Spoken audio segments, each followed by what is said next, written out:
Bonjour. À l'occasion de cette journée mondiale de lutte contre le paludisme, nous avons choisi de parler un peu de la prévention du paludisme en cours de grossesse. Le paludisme en cours de grossesse peut avoir des effets délétères tant pour la mère que pour son bébé à venir.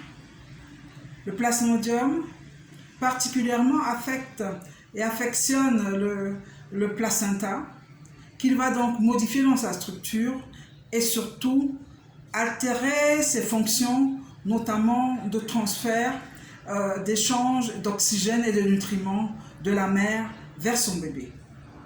Il s'en suivra un certain nombre de conséquences pour le fœtus, qui peuvent être l'avortement, la mort intra-utéro, le retard de croissance intra-utérin, l'accouchement prématuré et le petit poids de naissance.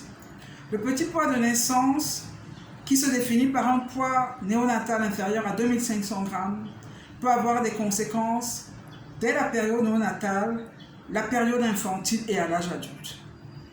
Dans tous les cas, il va accroître une surmortalité dès la période néonatale, souvent conséquence de l'asphyxie dont sont sujets ces bébés.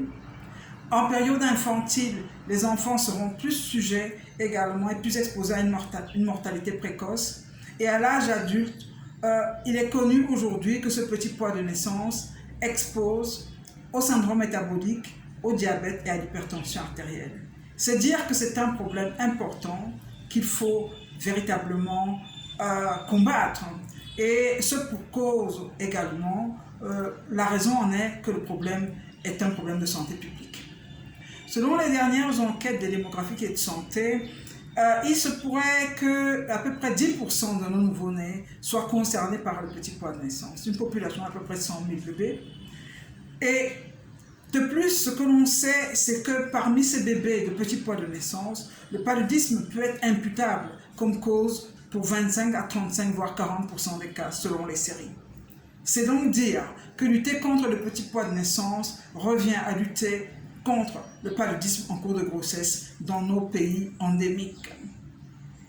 De quels moyens disposons-nous? Nous avons les moustiquaires imprégnés d'insecticides à longue durée d'action et également nous avons le traitement préventif intermittent contre le paludisme appelé donc chimioprophylaxie.